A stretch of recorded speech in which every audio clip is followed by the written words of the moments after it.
Amém. Nossa querida irmã Maria Filomena, sempre trazendo essa palavra de alegria para você. Deus abençoe, filho, filha. Estamos aqui junto com a outra Filó.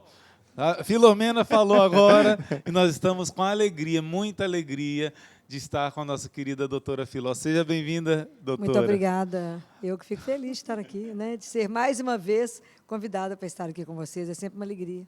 Bem-vinda, graças a Deus, mais uma vez no nosso encontro, mas bem-vinda, porque ela já está com a gente aqui no encontro, trazendo palavras lindas da experiência de vida de alguém que assumiu a sua missão como cristã, no seu trabalho, no seu dia a dia. A gente conversava aqui, eu, Padre Emanuel Maria, doutora Filó, e a gente dizia, às vezes é fácil para o padre, porque ele é padre, né? Então ele tem que rezar, ele tem o irmão que vive no mosteiro, então ele tem a obrigação de rezar, mas eu que cuido de menino, que trabalho, que acordo cedo, pego o ônibus e tem isso, aquilo, eu não consigo rezar. É verdade isso, doutora Filó? Bem, na verdade, né, a gente vai ter tempo sempre para tudo que é importante para nós. Eita, já começou forte, hein? Porque tudo que é importante a gente consegue um tempo. E a gente precisa compreender que quem carrega o corpo é a nossa alma. E se eu não nutri-la, porque a gente acaba... Você pergunta para uma pessoa, quantas vezes você come num dia? Tem gente que come uma vez só, o dia inteiro, né? Sem interrupção. Né? Mas é preciso nutrir a alma, porque senão a alma fica desidratada, desnutrida, asmática. Aquele povo assim, ó, querendo respirar. Né? Então, é preciso nutrir, é preciso encontrar tempo? Sim. Como que eu consigo esse tempo? Pedindo a graça. Porque tudo na nossa vida espiritual é graça. A gente não dá um passo. A gente não faz isso porque é bacana, faz isso porque Deus permite. E tem gente que está chegando, já participa do Exército São Miguel há mais tempo. Tem gente que já vem com frequência, ou presencialmente, ou online. Vários testemunhos de pessoas que tiveram a sua primeira experiência com Deus no evento de São Miguel e na quaresma da igreja, né? Na festa da misericórdia. Uma vez eu fui no encontro e perguntei, gente, quem aqui já teve uma experiência pessoal com Jesus? Algumas pessoas levantaram a mão e eu disse, quando vocês tirarem foto comigo, vocês vão dizer quando foi que vocês tiveram. Vocês lembram quando foi o seu encontro? João escreveu, né? 4 horas da tarde. Verdade. Ele sabia o dia, ele sabia a hora. Doutor, eu fiquei impressionado, porque muitas pessoas no encontro lá em Natal disseram assim, com os olhos cheios de água, dizendo, irmão, foi na festa de São Miguel. Irmão, foi na festa da Divina Misericórdia. Né? Então, muitas pessoas já estão conosco há mais tempo, mas eu sei que tem pessoas que estão chegando agora pela primeira vez. Tem pessoas que estão chegando e ainda não têm essa intimidade, essa amizade com Jesus. Jesus te trouxe aqui, filho, te trouxe aqui, filha, porque quer te ajudar. A doutora Filó já falou. Peça essa graça, deseja essa graça. E você mesmo no seu dia a dia, com o trabalho que você tiver, Deus vai te dar uma graça da amizade, da intimidade, da companhia de Jesus, que não é um personagem, né, doutora? Não, ele é uma pessoa. É uma Doce, pessoa. Né? Viva, né? Viva Tem uma alegria agora. maior. Que alegria maior que isso, saber que ele é vivo, né? Ele está aqui, sentado Nossa. aqui do lado, Oh. e aí sentado do seu lado também, né? E dentro de vós. E dentro de nós, dentro A gente de nós. precisa, você estava falando sobre isso, a nossa vida é marcada sempre por um antes e um depois. Antes de casar, depois de casado, eu fiz isso antes de casar. A ordenação sacerdotal, antes da ordenação, antes. Antes dos meus votos religiosos e depois. E o nosso encontro com Jesus é igual foi marcada a história. Antes de Jesus e depois de Jesus. Na verdade, é o É um principal, marco né? na história, é um marco, né? Olha, Porque não tem jeito de ser a mesma pessoa depois de ter sido olhado por ele. doutora Filó, já que a senhora lembrou do antes de ser sacerdote, depois de ser sacerdote, é uma palavra também que nos toca muito. A experiência, a doutora Filó trabalha como pediatra e tem uma experiência vasta como médica de homens e de almas, como São Lucas, né? Porque ela não cuida só do corpo. Eu acho que todo médico deveria entender assim, Todo né? médico vive isso, né, no ministério dele. Vive É porque, na isso. verdade, o médico ele é a extensão da misericórdia de Deus. Sim. Se o médico compreender a missão dele, nós somos apenas a extensão da misericórdia. Você cuida da pessoa no momento da maior vulnerabilidade. No momento da insegurança, no momento do limite com a vida, no momento que a pessoa acha que vai morrer ou que até, às vezes, vai falecer naquele momento. Mas você cuida do outro na pior experiência dele, que é adoecer. Adoecimento é a pior experiência do ser humano. Você descobre que você é finito e que você depende de alguém. Isso é muito ruim, né? E se Então, esse alguém tem a presença de Deus, sim, né? e que ajuda a dar significado, a dar sentido e ajudá-lo. Né? Às vezes até no momento da passagem mesmo, né? Fazer a transfusão de serenidade, né? Para ajudar o outro a fazer o caminho. Né? Mas não, então, se o médico compreende isso, né? Porque você dar o remédio para alguém, tratar alguém, restaurar a saúde, isso é simplesmente espetacular. Porque curar, quem cura é só Deus. Mas você tira a dor de alguém, isso é extraordinário. É o canal dessa cura de Deus, Isso, né? né? Então, o médico, ele é, na verdade, só esse braço, né? Essa extensão. Que se ele pede ajuda, Deus ilumina, Deus mostra, né? Porque a gente está ali numa missão de aliviar a dor e o sofrimento de alguém, né? Quando eu fiz uma cirurgia grande aqui, né, no maxilar, e quando eu fiz essa cirurgia foi bem difícil, não vou entrar em detalhes. Dolorosa, horrorosa. Difícil na hora que eu acordei, também não vou contar como foi para não assustar um pouco, né? Eu e o senhor, né? Nós dois fizemos, foi bem emocionante, né? Foi. E quando eu acordei daquela cirurgia, né, bem vulnerável, passei por um momento difícil ali, uma pessoa um pouco estranha, um enfermeiro um pouco estranho. Quando eu vi o doutor Nonato, que fez a cirurgia, né, e que é um dos leigos nossos, consagrado no Instituto, quando eu vi, parecia que eu estava vendo meu pai. Eu falei, fiquei tranquilo, claro. Fiquei calmo. O que ele mandasse você fazer dava certo. Exato. Essa confiança que a gente tem no médico, né? Que bênção. E assim como o médico cuida das fases da vida, eu queria pedir, doutora, que a senhora partilhasse conosco a experiência também das fases da vida espiritual da alma ali, com relação aos sacramentos, com relação ao valor e à eficácia de um sacerdote também, nesses momentos difíceis, né? A igreja ela é tão cuidadosa, é uma mãe, né? Porque a igreja nos acompanha do nascimento à morte. Nós temos todos os sacramentos ali, né? Desde o nascimento. Então, você imagina o que é a importância de quando a gente batiza, de quando vocês entram para poder batizar uma criança, né? Porque a partir daquele momento ela passa a ser filha ou filho do Altíssimo, né? Quem é filho tem direito. Participando da natureza divina. Imagina, tem direito à herança, né? Passei a ser filho, tem direito a ter herança, né? Tudo então, assim, do pai é nosso. Tudo do pai é nosso. Então, quando eu acompanho e vejo todos os sacramentos que a igreja tem, que Deus nos deixou, né, nesse cuidado do nosso caminho, desde da confissão. Tem uma coisa mais extraordinária que poder confessar, por mais que a gente tenha medo, né? Às vezes a gente fica adiando confessar, fala que as pessoas não adiem confessar. Fica não, gente. Não tenha medo, vai lá, mas eu vou contar, eu tenho vergonha, é humilhante mesmo. Você ter coragem de olhar para o sacerdote, lembra que naquela hora você está diante de Jesus. Aproveita, eu falo com o povo, aproveita que a gente ainda está aqui. Um pouco mais fácil. Aproveita, né? Cada vez que eu vou viajar, eu confesso antes, que se morrer já bateu um bocado de pecado, né? Eu falo que eu já confessei, porque se o avião cair, está tudo certo, né? Pelo menos já melhorou, né? Então, quando a gente vai acompanhando, mas eu fico tão impressionada com alguns, quando a gente vê a Eucaristia, que é, né, não tem preço isso na nossa vida, mas a unção do enfermo, ela me deixa muito impressionada. Assim, quando eu vejo um sacerdote entrar no CTI, dentro do hospital, eu sei que Jesus está levando uma cura. Porque, às vezes, se ele não curou o corpo, ele curou a alma. Então, eu falo com as pessoas, se você está grávida, peça unção. As pessoas têm que entender que não é extrema unção, é unção do enfermo. Não é só na última hora para pedir. Ao contrário, está doente, peça ao médico, peça ao sacerdote que te dê unção para que você tenha a força de Deus para poder lutar. E lá no hospital eu acompanhei várias vezes o sacerdote com crianças em fases que para nós a coisa estava encerrada. Era só questão de esperar o dia e a hora. Porque nem um minuto a mais, nem um minuto a menos. Ninguém é capaz de acrescentar, como está escrito, um só côvado, né? A duração da sua vida. O sacerdote fazer a unção e o quadro virá e os mistérios de alta. Então é quando, literalmente, eu vejo que a última palavra não pertence à ciência, mas a Deus, que é o Senhor de todas as coisas. A senhora já viu algum médico se converter por ver isso acontecer? Não, por ficar mexido. Assim, ficar mexido. Mas falar que eles vão converter, já aconteceu muito de chorarem, de ver que alguma coisa aconteceu. Também.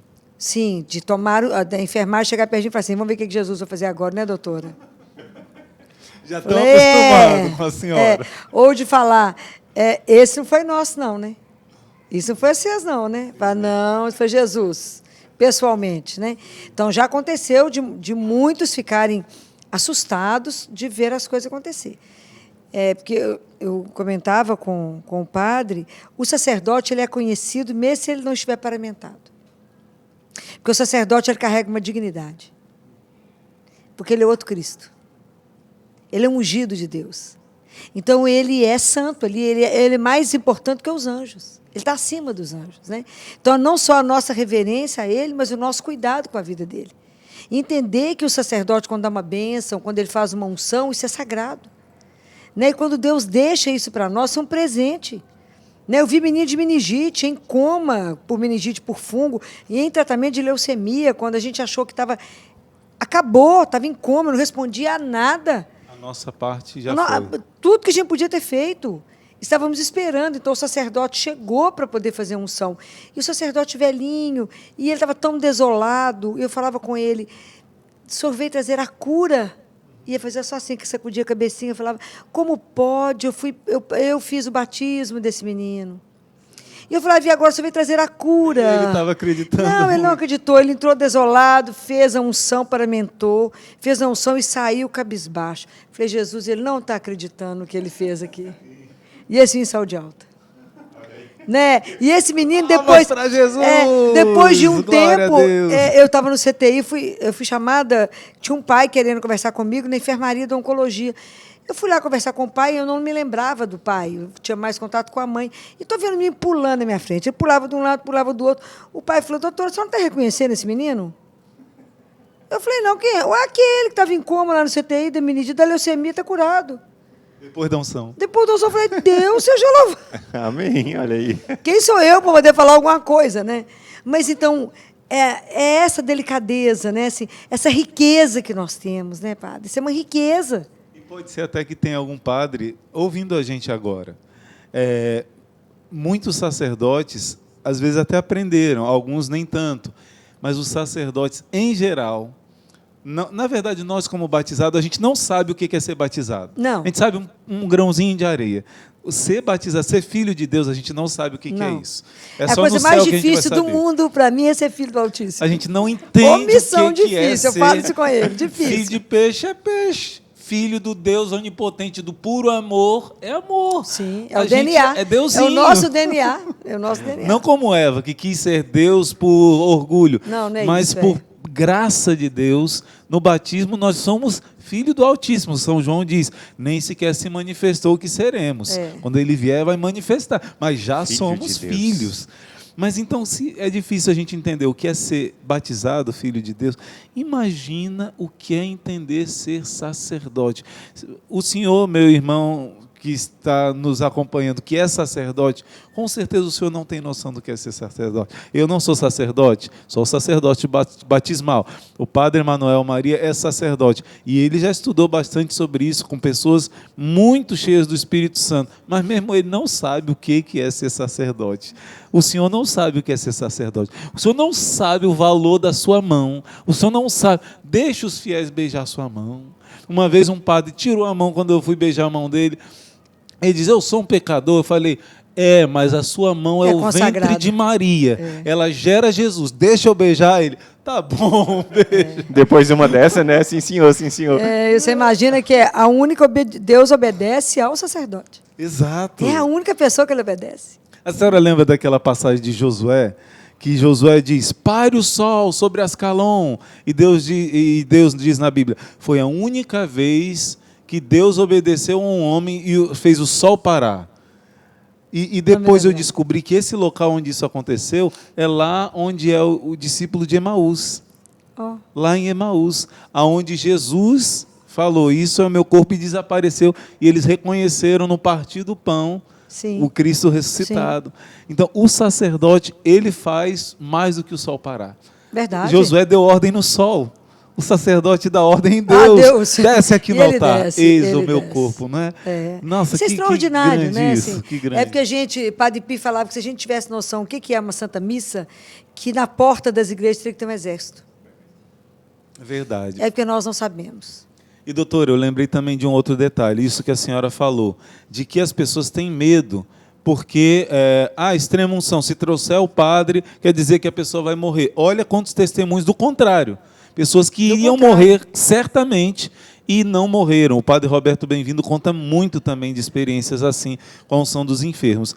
Mas eu também, um livro muito bom, que é o Manuscrito do Purgatório, fala que a diferença do tempo no purgatório para uma pessoa que recebe esse sacramento é extraordinariamente grande.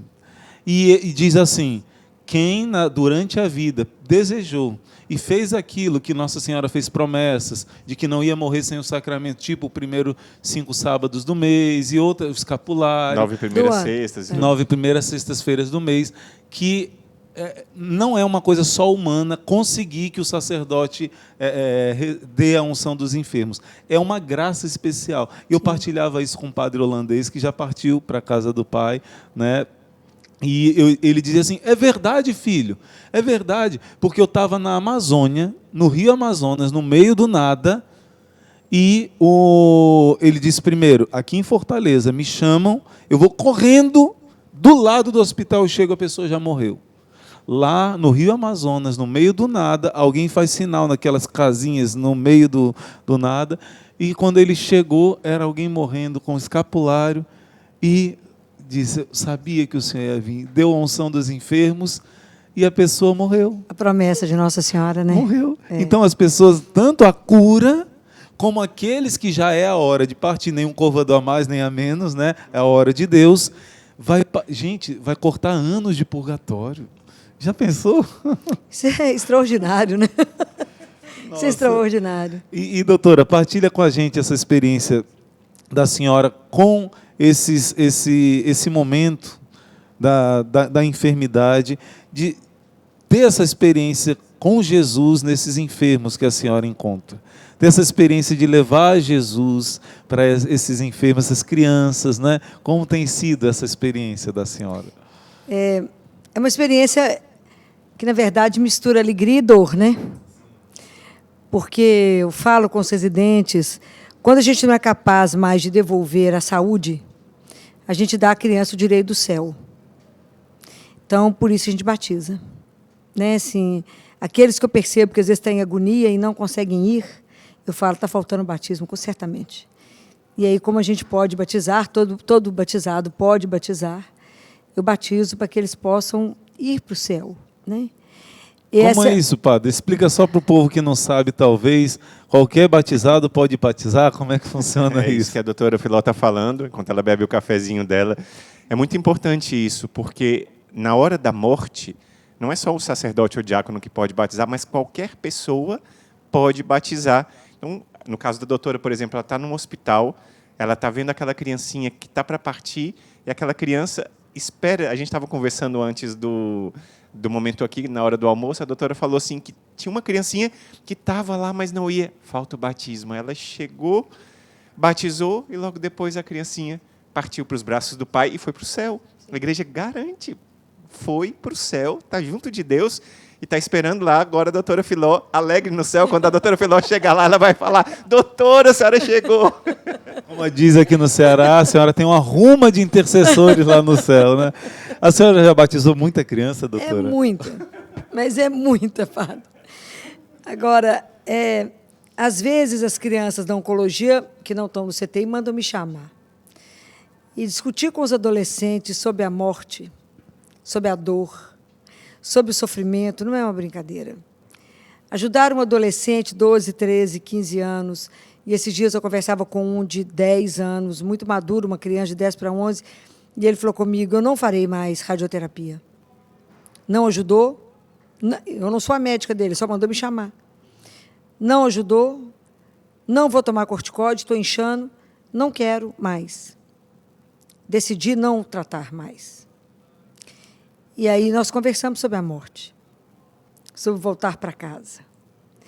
E aí, Quantos anos, doutora? 10 anos. É duro, porque a gente conversa chorando, né? Aí eu falei com ele falou, eu quero ir embora daqui. Eu falei, eu concordo que você tem que ir embora, mas como você teve uma crise convulsiva e nós estamos observando se você vai ter outra, foi o que sua médica me disse, se você não tiver mais, a gente pode ir embora. Mas vamos conversar com alguém que resolve tudo? Você topa sair comigo daqui do quarto? Eles já me autorizaram. Vou pôr você numa cadeira de roda e nós vamos dar uma volta no hospital. Eu vou te levar para a capela. Vamos lá ver Jesus. Né? Eu quero lembrar vocês, cada vez que vocês entrarem numa igreja, que tiver uma luz acesa, alguém te espera. Vai falar com ele. Aí eu falei com ele, vamos lá? Foi eu, ele e a mãe dele. Falei, vamos lá. Vamos rezar o terço e pedir a Nossa Senhora a intercessão, vamos conversar com Jesus, que Ele sabe da sua dor, sabe do sofrimento. Quem sou eu para explicar o sofrimento? Mas eu acolho, né, minha missão como médica é acolher e aliviar. Quem sou eu para explicar? Mas ajudar aqueles que podem se recuperar. A gente ri com quem está rindo, chora com quem está chorando. Né? Não é fácil, a gente sai consumida. Porque depois que eu devolvi ele para o quarto, eu voltei para chorar. Né? Para falar com Jesus, como é duro. Como é duro ver o sofrimento de criança. Como é duro ver o sofrimento, sabe? Adoecer não é uma coisa boa. Eu sei que não é, e nós não fomos criados para isso, né? Quando Deus Pai fala para a Catarina, ele fala, Catarina, eu criei vocês para que vocês pudessem participar eternamente de mim, que sou o sumo bem, a suma doçura, a vida. Né? E como um pecado destruiu tudo isso, né? Até ele ter que fazer outra ponte para a gente voltar para casa. Então, como que ele fez tudo isso para nós e como é duro a gente ajudar a criança a dar conta de viver o sofrimento, né? E as crianças, em especial as crianças com câncer, elas veem muito o mundo espiritual e contam. Né? Então, é uma experiência, eu converso muito com eles, vocês me chamam, falo, dou esperança, não posso tirar a esperança de ninguém, porque o Senhor da vida é um só, não sou eu. Né? A senhora já testemunhou assim, momentos de grande alegria de crianças que estavam sofrendo, mas que tinham a consciência do céu assim tão palpável, que já estavam com esse desejo de ir para o céu, com essa, mesmo na dor do sofrimento, da enfermidade, que tiveram essa experiência da alegria do céu? Experiências mesmo, né, doutora? A senhora estava falando lá na hora do almoço daquela criança que perguntou se a senhora estava vendo alguma coisa. Eu passei perto do lado de uma criança e ele estava só com um acesso venoso, estava com oxigênio, não estava com mais nada, lúcido, era um câncer. E eu passei perto dele e ele falou comigo assim, tia Filó, você viu quem chegou? Eu fiquei olhando por nada. Falei, não, bem, quem chegou? Você não está vendo que está cheio de anjos? Eu falei, não estou. Ele falou, mas está cheio de anjos. Aí eu falei com o pessoal, gente, traz o carrinho de parada. O pessoal falou, já por sabe, quê, né? Filó? Eu falei, porque ele vai parar, vai morrer, na verdade, porque os anjos já chegaram. Sim. Falei, nós vamos perder. Sim. Fizemos tudo que tínhamos que fazer, sim, mas perdemos. Sim. Né? Então, tem muita coisa. A criança foi bem, né? Ela foi... Nós tínhamos uma criança que falava, como é que nós vamos fazer para minha mãe não ficar triste?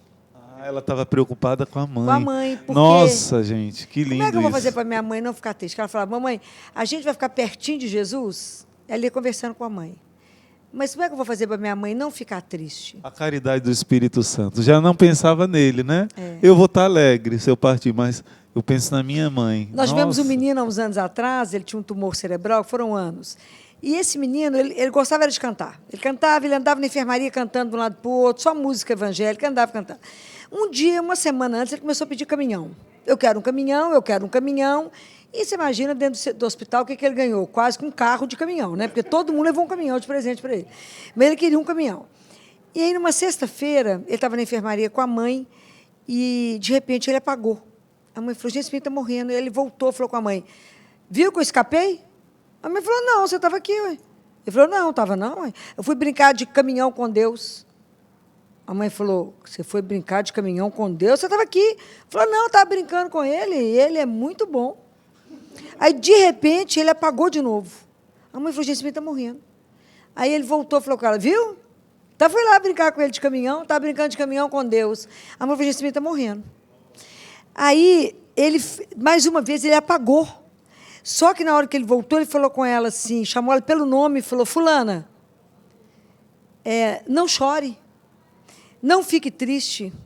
E falou com ela assim, confia. E levantou o bracinho, foi a última cena dele. Confia. E falou, porque o nosso Deus é forte. E aí ele entrou em coma mesmo. Aí ele foi para mim, foi para nós lá no CTI. Isso era uma sexta. Eu trabalhei com essa mãe no sábado, no domingo, até que a mãe conseguisse fazer entrega, porque a frequência do coração dele era 40, ele gelado. O pai conseguia fazer entrega. E ela não conseguia fazer a entrega. E eu falei com ela, doutor, só vai desligar? Vou desligar nada. Né? A vida tem um sentido até o fim. Mas a hora que você conseguir falar, pode ir, ele irá. O último sentido que desaparece é o ouvir. Então, fale tudo que você deseja. Agradeça, né? Porque a vida dele mudou a sua história. Mesmo que você não seja mãe com ele presente aqui, você será sempre mãe dessa criança. E tem um encontro marcado. Né? Vocês vão reencontrar. A hora que você diz, até por amor, você tem que ser capaz de dizer ao outro, vá. Vai encontrar com seu pai, né? Com o nosso pai. Pode ir. Eu dou conta, até a gente poder se encontrar. Né? Então, a hora que ela conseguiu, não sei se foi na segunda ou numa terça, ela falou comigo, doutora Filó, agora eu dou conta. Eu falei com ela, então vamos lá, vamos, senta, vamos conversar, porque a hora que você falar, encerra. Aí rezamos, ela falou, a senhora reza comigo?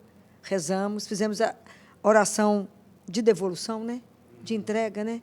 Agradecer a Jesus por ele ter vindo. Recebi o meu filho de Deus Isso, e eu entrego o meu devolvo. filho para Deus. Muito obrigado pela vida dele, pela presença, pelo tempo que ele ficou, por tudo que ele me transformou, por tudo que ele me ensinou. Falamos com ele, obrigado, pode ir. Pode ir. Quando uma mãe fala pode ir, o monitor zero assim, tum. Imediato. É imediato, é surreal. Acompanhar isso não é fácil. E assim, é um momento que o CTI chora, sabe? Todo mundo chora, fica todo mundo muito emocionado, porque a gente é como se fosse um fracasso do médico, né? A gente não conseguir. Mas eu falo, gente, a morte faz parte da vida. Não é o fracasso, é porque nós iremos um dia, mas nunca sozinhos.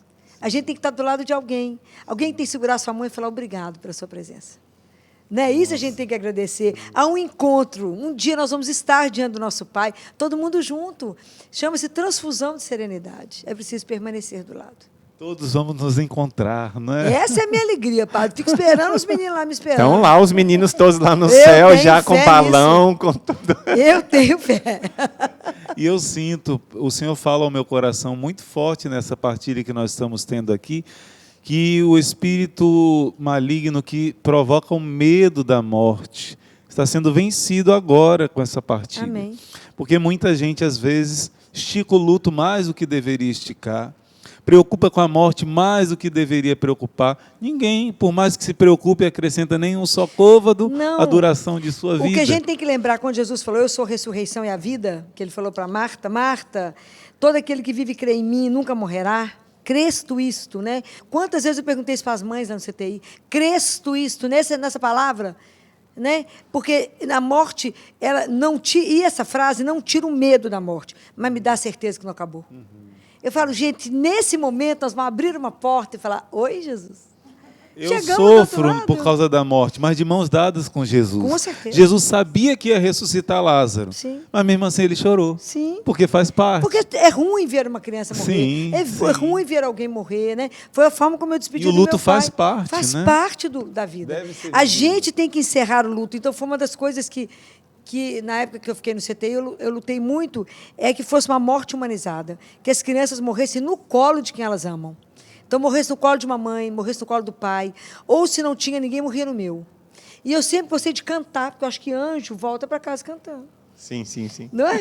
Então, eu buscava, que não, é semelhante aos Doutores da Alegria, lá na Santa Casa, chama-se Instituto Ha-Ha-Ha, e lembro de um menino que morou no hospital. Ele morou desde que nasceu, ele não tinha intestino, e a avó, e ele era apaixonado com ônibus. Então, ele andava no corredor e falava assim comigo, assim, Um era caminhão, o outro era ônibus ele falava assim, agora. eu preciso ver o ônibus. E ele só gostava de ônibus vermelho ou amarelo. Coitado da avó, tinha que andar um corredor para ele poder ver ônibus. E na hora da morte, eu falei, abracei a mãe e a avó, falei, vamos cantar. Falei, busca o Instituto Ha-Ha-Ha para a gente cantar a música que ele mais gostava. Porque ele precisa voltar para casa cantando, e ele morreu com a gente cantando por ele, né? Com ele, né? Não sem choro. Não sem choro, porque isso é uma mistura, mas numa certeza absoluta que a vida não encerrava ali. Falava coragem, fala com elas, coragem. E quando as mães, os meninos morrem com os pais, isso ajuda a formação do luto. Porque eles conseguem, ali naquele momento, eles fizeram entrega, eles participaram de tudo. É bom para a criança e é pra bom para os família. pais, Isso. né? Porque elas podem falar obrigado. Até breve, porque até breve. É isso que a gente crê, essa é a razão da nossa fé. Senão, o que nós estamos fazendo aqui? Como é bom ter fé. Nossa, Como é escandaloso isso. Você que está dizendo aí, nossa, eu queria ter a fé de vocês. Você recebeu no seu batismo essa fé. Isso mesmo. Talvez ela esteja pequenininha porque você não adubou. Talvez seus pais não ajudaram a adubar, a molhar, a cultivar. Mas você agora está aqui. Deus está te ajudando, essa fé está crescendo. E você vai ter essa mesma força, essa mesma alegria, porque vai chegar a hora de entregar um familiar seu. Vai chegar a hora de entregar a sua própria vida. E Deus está te preparando. Deus está te dando essa graça. Como é importante a senhora falar desse... Como é que a senhora diz a palavra do pai entregar, fazer a devolução? A gente faz a transfusão de serenidade. Não, o pai entrega... Não, fazer a devolução do filho. Aceitar que o filho partir. Isso é importante falar, não é? Às vezes o filho só está esperando aquilo, não vai... O Papai do Céu quer dar o consolo para o filho, levar ele lá para o braço dele no céu, mas precisa essa entrega. Tudo isso é muito importante. E, doutora Filó, a gente já está chegando no finalzinho, daqui a pouco vamos começar o show da Madre Kelly, depois a pregação do Padre Duarte Lara, né? É primeiro o show, depois a pregação, né? Pronto. Antes da gente terminar, eu queria pedir para a senhora, muitas pessoas ouviram todo esse testemunho, toda essa partilha, mas estão ainda vivendo esse momento difícil de um filho enfermo. E eu não quero que meu filho vá agora não, doutora Filó, eu não quero não. Né? Deus sabe de tudo, mas é justo você fazer o seu pedido. É justo você se dobrar o joelho diante do Senhor, porque Deus vai dar o melhor para o seu filho. E se você dobrar o joelho, você vai alcançar esse melhor que Deus quer dar. Jesus via um leproso, ele não curava imediato, ele perguntava, o que você quer que eu faça? Claro que eu quero ficar curado da lepra. Mas Jesus perguntava. Jesus perguntava para um paralítico, ele sabia, para um cego, mas Jesus quer ouvir a sua oração. Quer ouvir. E a doutora Filó estava contando para a gente um testemunho de uma senhora chamada Desatadora dos Nós, que essa senhora consegue muitas graças. Então, eu peço para ela dar essa dica nesse momento final, nesses minutos finais da nossa partilha, de testemunhos, de graças alcançadas. Quem é essa senhora, doutora Filó? É Nossa Senhora Desatadora dos Nós, né? Se a gente tem uma intercessora poderosa, é Maria. Né? Se Maria me emociona profundamente, porque é mãe, né? É silenciosa, ela sabe. Então, dá tempo de contar um casinho? Conta. Então, eu tenho um casal no consultório que eu gosto muito deles, eles tinham uma primeira filhinha, e quando nasceu o menino, a minha secretária falou, olha, o pai está ligando que ele está desesperado porque a esposa está muito grave, um casal jovem. E aí eu liguei para ele, já era tarde da noite, ele chorava muito, o neném, né, nasceu, o bebê nasceu, ficou dentro do berçário. A família dele ficou com a menininha, a mãe dela não tinha condição para nada, e ele mudou para um hotel do lado do hospital, porque ele estava ficando lá, colado na esposa. A esposa teve insuficiência renal e hepática. Então, ela estava da cor do girassol. Né? Então, eu liguei para ele, na hora que eu saí do consultório, era tarde, e ele chorava muito, ele falava, doutora Filó, minha mulher vai morrer. Tiveram só 3 casos, um foi para óbito, o outro foi para transplante de fígado. Eu falei, e a sua é para a glória de Deus. Ele falou, não tenho fé para isso. Eu falei, eu tenho para nós dois. Gostei. Aí, pronto. Aí ele falou, eu falei, eu vou rezar. Imediato. Ele falou, não vai dar certo. Eu falei, vai dar certo. O Deus que eu creio é vivo. Amém. Olha aí, amém. E aí eu rezei. Já estava passando da meia-noite, eu já tinha feito minhas orações. Aí eu falei com Jesus, eu preciso rezar por ela. E eu nem sei qual oração vou fazer por ela. Quando eu abri minha caixinha que fica do lado, lá no meu quarto de oração, eu peguei Nossa Senhora Desatadora dos Nós. Inspiração do Eu peguei a Nossa Senhora Desatadora dos Nós e falei com ela, vou falar de mãe para mãe. Deixa eu explicar para a senhora uma coisa. Se a senhora não estiver sabendo, tem um neném lá dentro da maternidade que a família não sabe o que faz com o coitado do menino. Está lá na incubadora, precisando de colo de mãe. Não deixa essa mulher morrer. É muito nova, como é que vai criar esses meninos sem mãe? O marido está desorientado, completamente desorientado, não está falando nem nada com nada. Falei, mas a senhora é tão poderosa diante de Deus. Vai lá. Visita ela. Olha, Nossa Senhora sabia, mas a doutora Filó falou, como se ela não soubesse. Claro, é porque a gente conta os detalhes, jeitinho. é assim mesmo. É isso mesmo. Então, com Jesus, então, eu falo mais, porque ele é homem, às vezes não presta atenção em tudo. Homem Mulher pula. Detalhe. Mulher é mais detalhe. Aí eu expliquei isso tudo para ele, e era mais de meia-noite, eu liguei para o marido, falei com ele assim, sua mulher acabou de ser curada. Imagina, uma louca, né? Ele falou, o quê? Eu falei, acabou de ser curada, porque eu tenho certeza que Nossa Senhora visitou ela. Absoluta. Ele ficou mudo do outro lado, porque eu não acreditava no que eu estava falando. E aí, durante toda semana, todo sábado, um dos dias que eu ficava mais tempo em adoração, o pessoal sabia onde eu estava, em adoração. A mãe dela foi lá em prantos com o marido e o irmão dela e falou: por que a senhora está afirmando que a minha filha foi curada? O que a senhora está rezando? Aí eu dei a imagem de Nossa Senhora Desatadora dos Nós, com o terço. Falei, é Nossa Senhora que intercedeu pela cura dela. É mãe. Ela não pode deixar esses meninos aqui. Aí a mãe chorava mais. Falei, por que a senhora está chorando? Porque minha filha, quando foi sair para o parto, ela pegou uma imagem para levar para o hospital. Qual a imagem que ela levou?